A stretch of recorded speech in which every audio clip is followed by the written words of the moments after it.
Nearly 1,400 people lost their lives, $200 billion in damage when adjusted for inflation, making Katrina the costliest hurricane in U.S. history.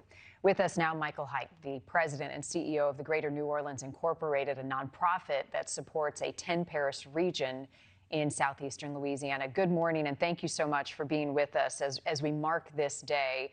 After the storm, you led the Small Business Recovery Program. What has been the greatest challenges over 2 decades for small businesses in that community to survive and thrive? Well, I'm a recovering small business owner myself, Marni, and even in peacetime, running a small business is difficult.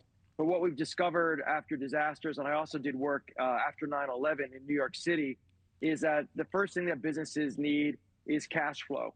And so we've discovered that we know now that you have to give businesses grants very quickly to do immediate repairs and to keep payroll up for their employees.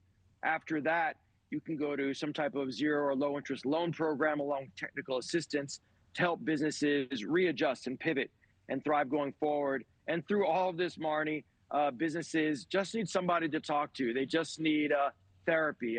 Like somebody once said, businesses are people too. You know, you all oversee a 10-parish region. All these years later, Michael, are there areas that have struggled more than others to get back on their feet? And what does that look like? Absolutely.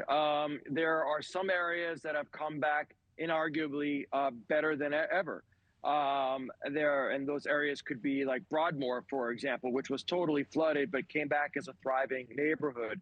There are other ones like the lower Ninth Ward, which have not come back fully, which are kind of jack-o'-lantern. And I attribute that to 2 things. One, I think that some of the blame gets shouldered by us here in New Orleans for not having the right type of investment programs. But some of it, too, is that this is an area that had flooded earlier during Hurricane Betsy, and I think people have a memory and just are reluctant to go back. So it's been overall a good recovery for the city and region, but there are areas that have not come back as they were before Katrina. You mentioned the memories, Michael. How vivid in the mind are the memories of those days, the hours, and the months that followed for the people who experienced that? You have deep roots in New Orleans. It's home to you now. What stories have they shared? Marni, it was a generation ago, but it still feels like yesterday. When I was actually in New Orleans the weekend before Katrina, I came back about 2 weeks after. And the things that I remember most are, one, the stillness. There were no birds, so it was just absolutely quiet. And then I remember the smell. Usually New Orleans has this beautiful, earthy smell of life. And in this case, it smelled like decay. And so those are actually what stay with me the most. But the most vivid image is I had a college roommate who lived in Araby, a neighborhood in St. Bernard that was totally flooded. I went to look at his house, and I found his old quarterback picture when he was thin and had good knees.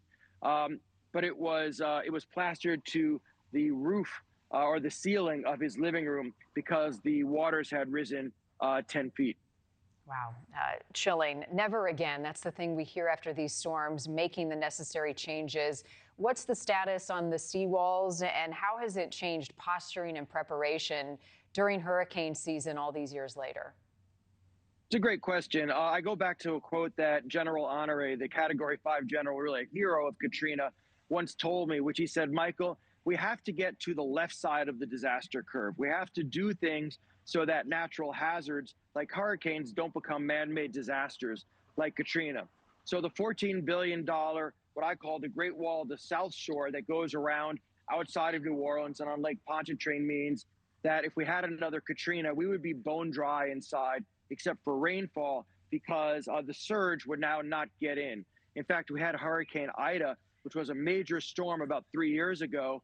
And although there was a lot of wind damage, there was no damage from surge because we now have gotten to the left side of the disaster curve, and we know that that's not going to happen again.